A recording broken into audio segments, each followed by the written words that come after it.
Hey guys, welcome back to The Readers. I hope you are having an amazing day. Let's get right into the stories. The first one is an entitled people story. Let me start from the beginning. After years of saving every penny and living in cramped apartments, my wife and I finally managed to buy our dream home last spring. It wasn't a mansion by any means, but it was perfect for us. The house was in a nice middle-class neighborhood with an HOA that seemed reasonable enough when we read through all the paperwork. The rules were pretty standard stuff about keeping lawns maintained and not parking RVs in driveways. Nothing too crazy. But the real crown jewel of our new place was the backyard pool. This thing was absolutely gorgeous and had been professionally maintained by the previous owners. The moment we saw it during our house tour, we knew this was the one. I dreamed of having a pool since I was a kid, growing up in apartments where the closest thing to swimming was running through sprinklers in the summer. We spent the first few weeks after moving in getting the pool professionally cleaned and updated with new energy-efficient equipment. I'm talking about a complete overhaul that cost us several $1,000s, but it was worth every penny. This pool was going to be our personal sanctuary where we could relax after long workdays and host friends on weekends.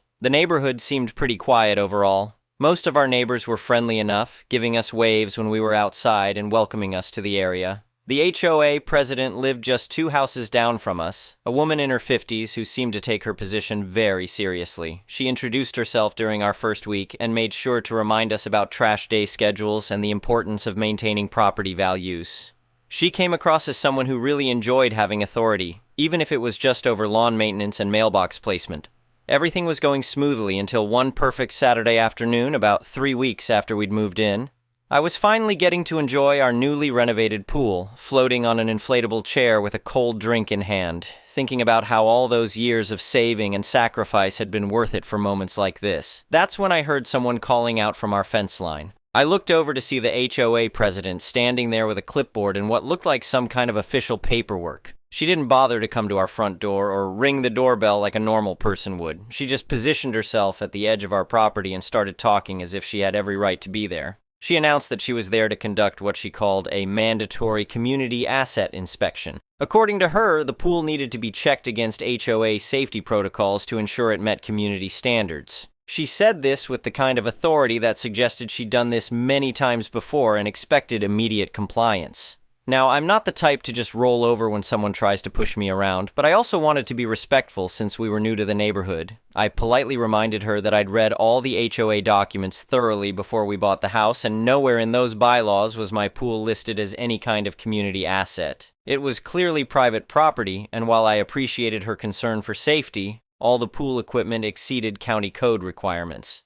She didn't like that response at all. Her whole demeanor changed from fake friendliness to barely contained irritation. She started going on about some old charter that supposedly designated certain property features as accessible for the community's benefit. When I asked to see this charter she was referencing, she couldn't produce it. Instead, she got more agitated and started talking about how homeowners had responsibilities to the community beyond what was written in the current bylaws. I stood my ground and politely but firmly denied her access to my property. That's when she really showed her true colors. She stormed off muttering about how the pool was a community resource and that I couldn't just HOA'd it for myself. Her parting words were something about how we'd see about this, which honestly made me a bit nervous about what she might try next. I figured that would be the end of it. Maybe she'd cool off and realize she was being unreasonable, but I should have known better. The following weekend, my wife and I decided to have a small housewarming party. Nothing fancy, just a few close friends and their kids coming over for a barbecue and some pool time. We'd been looking forward to this for weeks as our first real chance to show off our new place and actually use the pool for entertaining. Everything was going great, the weather was perfect, the food was good, and everyone was having a blast. The kids were splashing around in the shallow end while the adults relaxed poolside with drinks. It was exactly the kind of gathering we'd envisioned when we bought the house. Then things got weird fast. I was flipping burgers on the grill when I noticed someone at our backyard gate. Not just someone, but 3 people. The HOA president's husband and their 2 teenage kids, all dressed in swimwear and carrying pool towels like they were heading to a public pool. They were trying to open our locked gate like they had every right to be there. I walked over to see what was going on, and the husband just looked at me matter-of-factly and said his wife had told them the community pool was open for residents today. He said it like it was the most normal thing in the world, as if my private backyard pool was some kind of neighborhood amenity that operated on a schedule. I was completely shocked. I explained that there had been a serious misunderstanding and that this was a private residence, not a community pool. But instead of apologizing and leaving, the husband started arguing with me. The teenagers joined in, whining loudly about how it wasn't fair and they'd been looking forward to swimming all week. This created an incredibly awkward situation right in front of all our guests. Here I was, trying to host a nice party, and suddenly I had 3 strangers demanding access to my pool based on some made-up story from the HOA president. They wouldn't leave the gate area, creating this tense standoff that was making everyone uncomfortable. My friends were trying to pretend they weren't watching this bizarre confrontation unfold, but it was impossible to ignore. The teenagers were getting louder and more demanding, and the husband kept insisting that they had permission to use the community facility. Just when I thought the situation couldn't get any more ridiculous, I saw the HOA president herself marching across the street with her phone pressed to her ear. She was speaking loud enough for everyone to hear, dramatically telling whoever was on the other end that she needed an officer at our address immediately. She was claiming that a resident was illegally denying access to a shared community facility and was essentially trespassing on HOA property. I couldn't believe what I was hearing. She was actually calling the police and accusing me of trespassing on my own property. The sheer audacity of it was mind-blowing, but I have to admit it also made me nervous. What if the police believed her story? What if there was some legal loophole I wasn't aware of? About 15 minutes later, a police cruiser pulled up in front of our house. The officer who got out looked like he'd seen this kind of neighborhood drama before and wasn't particularly thrilled about having to deal with it on a Saturday afternoon. The HOA president immediately launched into this elaborate performance for the officer. She claimed that I had illegally fenced off what she called a historic community pool and was violating some long-standing HOA agreement. She was using all kinds of official-sounding language about community resources and property rights, really laying it on thick to make herself sound knowledgeable and authoritative. She kept referring to her position as HOA president, as if that gave her some kind of legal authority over private property. The way she was talking, you'd think she was some kind of city official instead of just a neighbor who'd been elected to manage trash pickup schedules and lawn maintenance complaints. The officer listened patiently to her whole spiel, nodding occasionally, but not really committing to any particular viewpoint. When she finished her dramatic presentation, he turned to me and asked for my side of the story. This was my moment, and I was ready for it. I told the officer I'd be happy to clear everything up and asked him to give me just a moment. I went inside and grabbed something I'd put together after the first confrontation with the HOA president. Call it paranoid preparation, but after that initial encounter, I'd organized all my property documentation into a comprehensive binder just in case something like this happened. I returned with this meticulously organized collection of documents and calmly presented them to the officer. First was my official property deed along with the county plat map, which clearly showed that the pool was well within my private property lines with no exceptions or special designations. Next, I showed him a copy of the current official HOA bylaws, with the section on community assets highlighted. This section only listed a communal mailbox area and a small park about 3 streets away. There was absolutely no mention of private pools or any kind of shared access arrangements.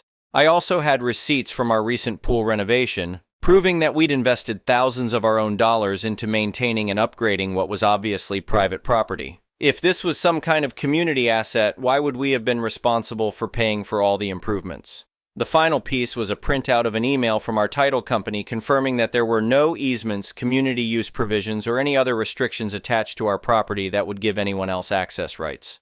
I explained to the officer that, as he could see from the documentation, this was unquestionably my private pool on my private property. I also pointed out that the HOA president should have been very familiar with the bylaws since she'd distributed copies to all residents just the previous month. The officer took his time reviewing all the documents, and I could see his expression change as he realized how clear-cut the situation actually was. When he finished looking everything over, he turned to the HOA president and delivered what had to be one of the most satisfying statements I've ever heard. He told her that this was unequivocally private property and that she and her family were trespassing. He said that if they didn't leave the premises immediately, I could press charges against them. The authoritative tone he used was completely different from the polite attention he'd given her earlier performance. The look on her face was priceless. All that confidence and bluster just evaporated as she realized her scheme had completely backfired. She tried to argue a bit more, but the officer cut her off and repeated that they needed to leave right now.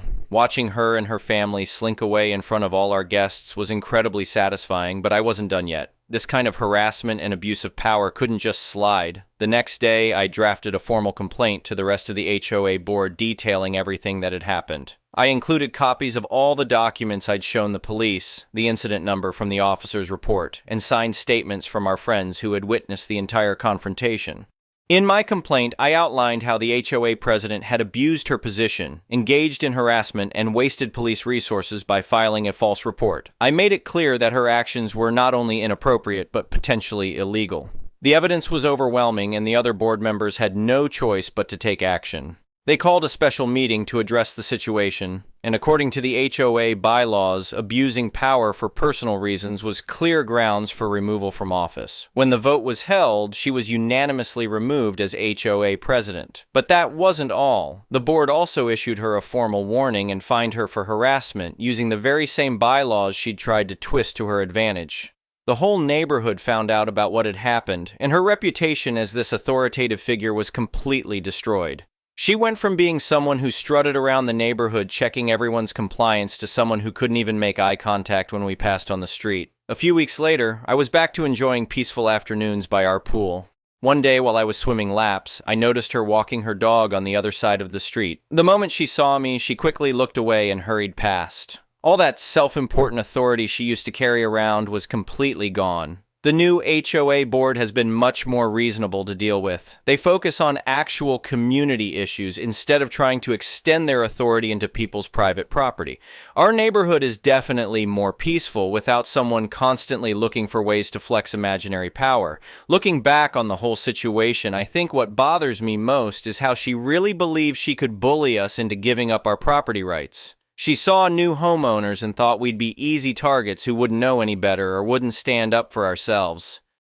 But here's the thing about dealing with entitled people who think they can push you around. When you stand your ground with facts and documentation, they usually crumble pretty quickly. All that bluster and intimidation is just hot air when it comes up against actual legal reality. I learned a valuable lesson about the importance of knowing your rights and being prepared to defend them. If I hadn't taken the time to organize all that documentation after our first confrontation, things might have gone very differently when the police showed up. Now, whenever I'm floating in our pool on a sunny afternoon, I think about how she tried to take something that belonged to us and ended up losing everything she thought made her important. She gambled her position and reputation on a power play that had no legal basis, and it cost her big time.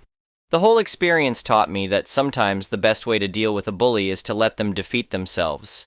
I didn't have to get aggressive or stoop to her level. I just had to be prepared with the truth and let her own behavior expose what she really was. Every peaceful swim I've had since then has been a reminder that when you stand up to entitled people with facts and preparation, justice usually finds a way to prevail. And knowing that she has to walk past our beautiful pool every day, knowing she'll never get to use it, makes those swims even more enjoyable. The moral of this story is simple.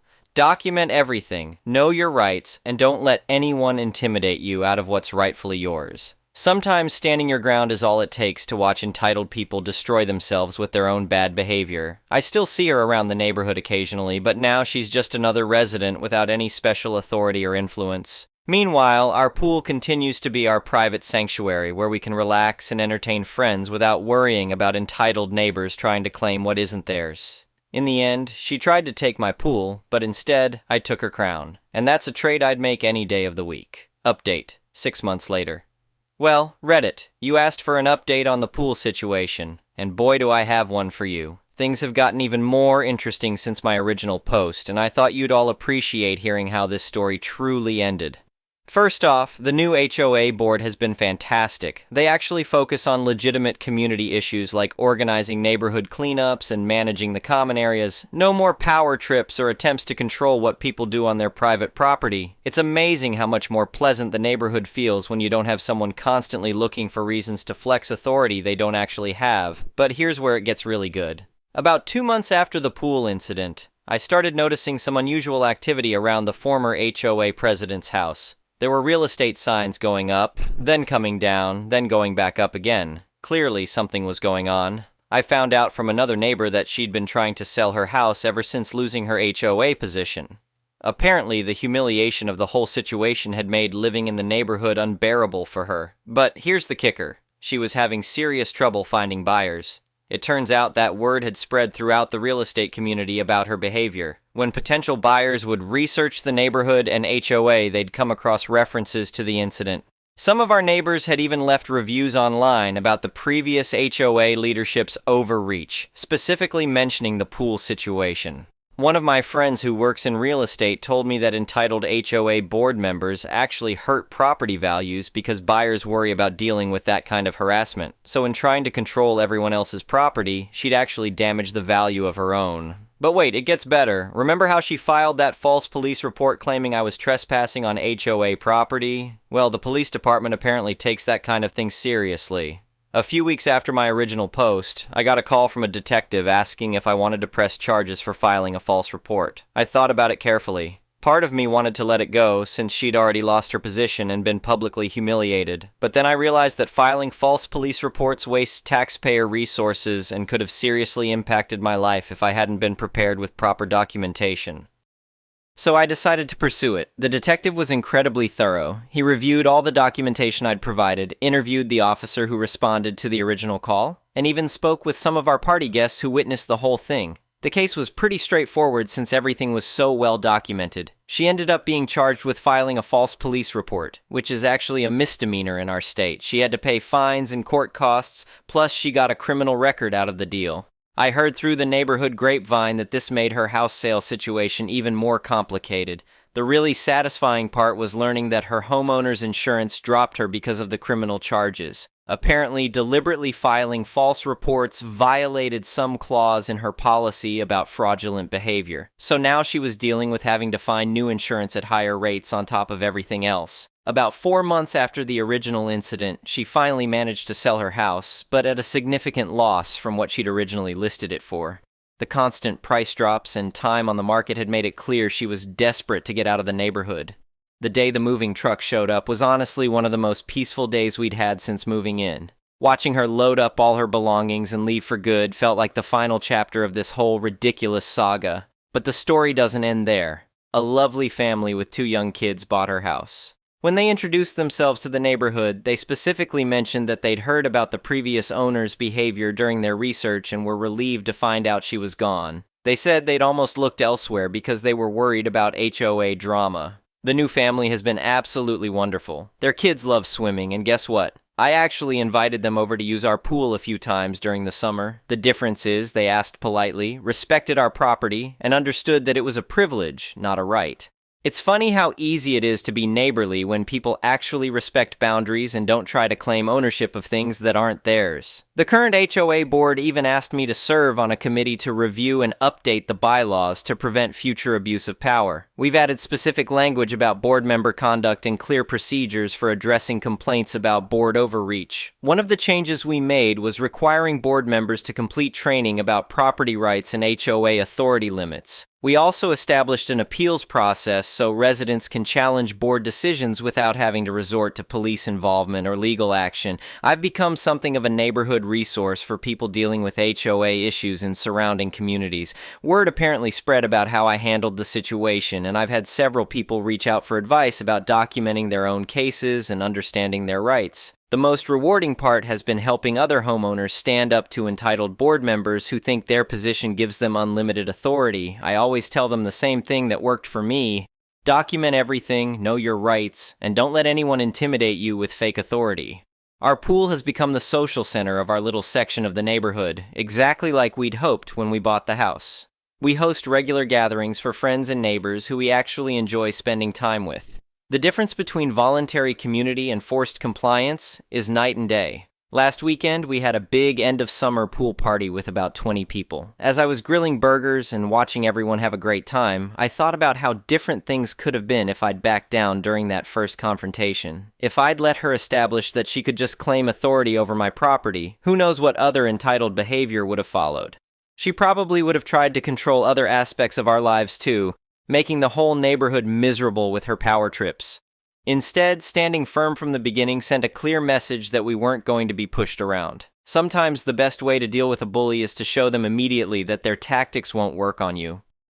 I still have all the documentation from the incident organized in that same binder, just in case. But honestly, I doubt I'll ever need it again. The new HOA leadership actually follows the rules instead of trying to make up new ones, and our neighborhood has returned to being the peaceful community we thought we were buying into.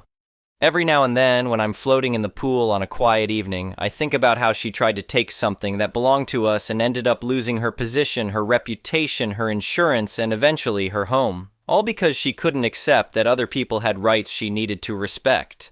The former HOA president learned the hard way that entitlement and fake authority will eventually catch up with you. Meanwhile, we're still here enjoying our beautiful pool and our dream home, surrounded by neighbors who actually understand what community means. Sometimes justice takes a while to fully unfold, but when it does, it's incredibly satisfying to watch.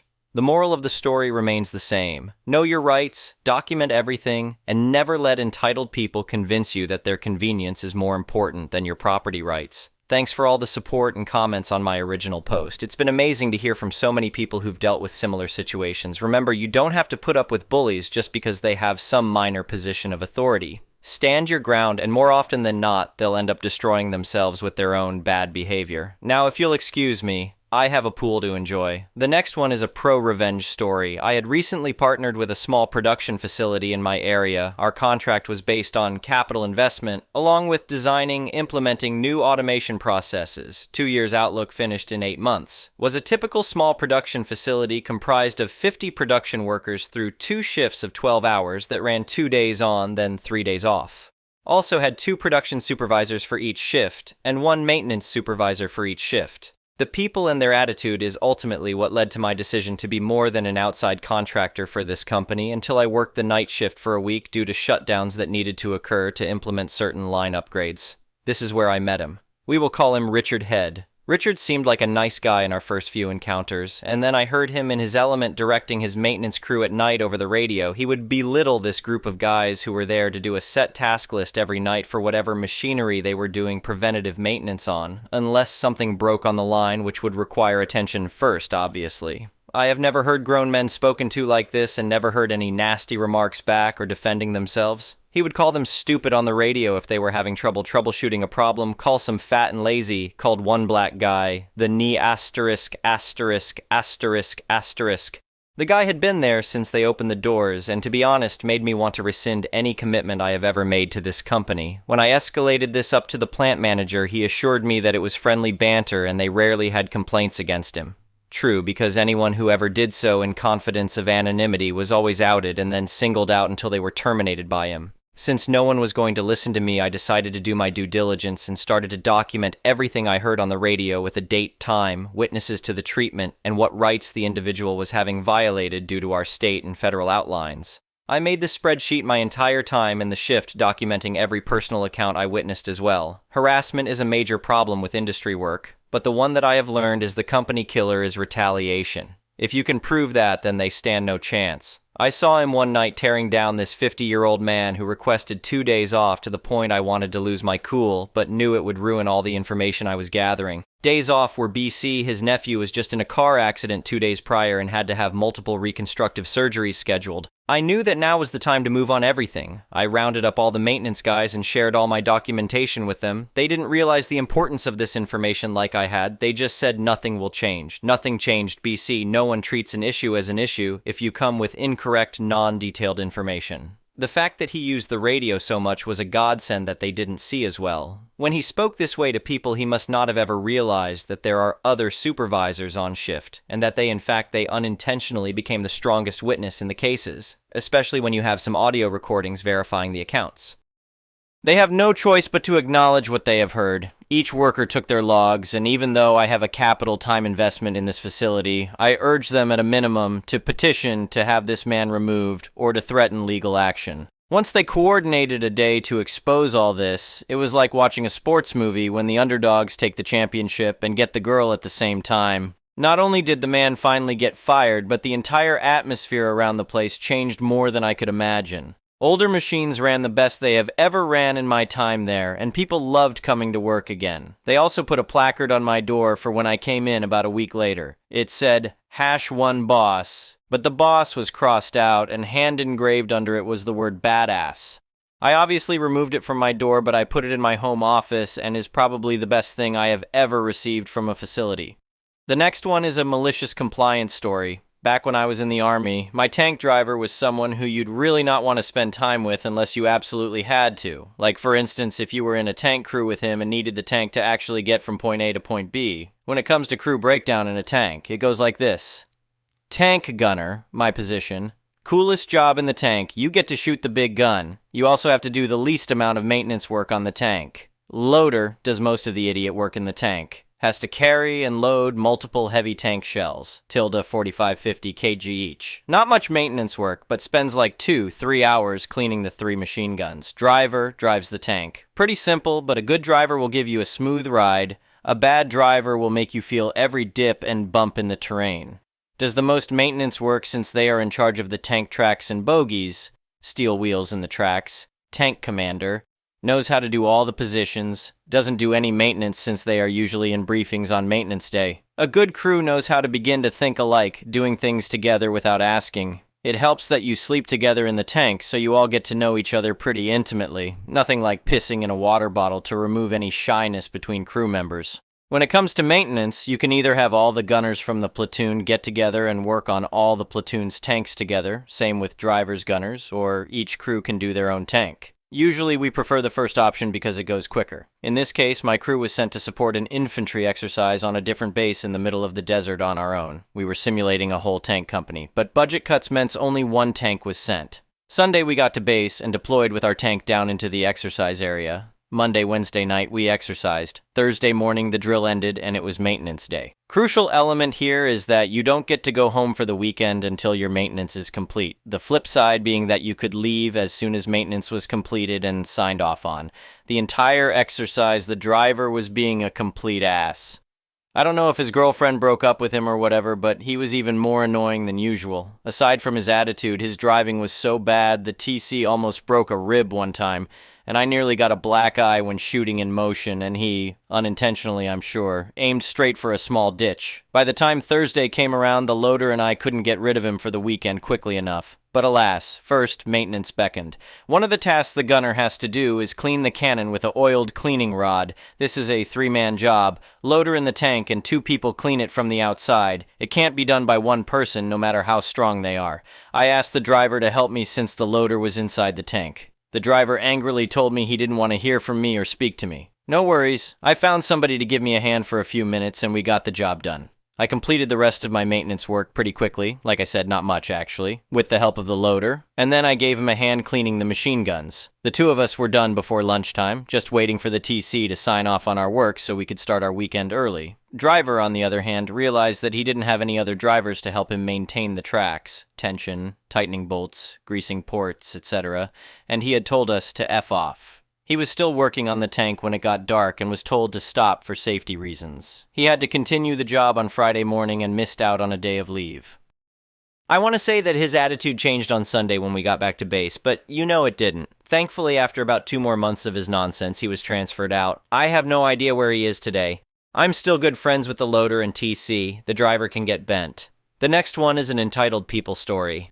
Today was my first time seeing an entitled customer in real life. This incident took place earlier today inside of a store I'll call Pound Kernel. I was looking around for some Pokemon packs for my collection, and decided to look inside of this Pound Kernel, but I didn't find any in the toy section, so I decided to go up to the front. Being in the US on July 3rd, there was a rather long line of older folk with things like paper plates and plastic utensils. There was one customer of note, I'll call him Kevin. Kevin is an elderly man looking to be in his early 70s or late 60s, and he has to walk with some sort of cane. Kevin was second in line at the time, and the one cashier working the entire store had finished ringing the woman first in lineup. She decided to buy ice, so the cashier told Kevin something along the lines of this: "I'm sorry, sir, but you'll need to wait while I do something for her." "I ain't waiting one more dang second. I've been waiting in this line for 2 hours. No, reader, he hadn't, and I will not wait any longer. The cashier, not letting Kevin get his way, replied with, "Sir, she bought ice and I need to unlock it for her. It will only take about 30 seconds. "I don't care. I've been waiting here long enough. Ring up my items now or I'll leave them here and leave this place immediately." The cashier, without missing a beat, said, "I am not going to let you talk to me like that. I need to get this nice lady her ice, so please wait." After that, Kevin just starts walking towards the door without his cane. He needs to be reminded by the guy behind him that he left his cane there, and he angrily grabs it and walks off. The cashier later said that she'd been working at the Pound Kernel for 3 years, and she had people doing things like throwing items on the ground. She was used to entitled people. The cashier and other customers were very nice, so cashier, if you're reading this, thank you for not letting this entitled man get what he wants. Alas, they did not have any packs of Pokemon, but I later found some at Walmart. Anyway, thank you for watching.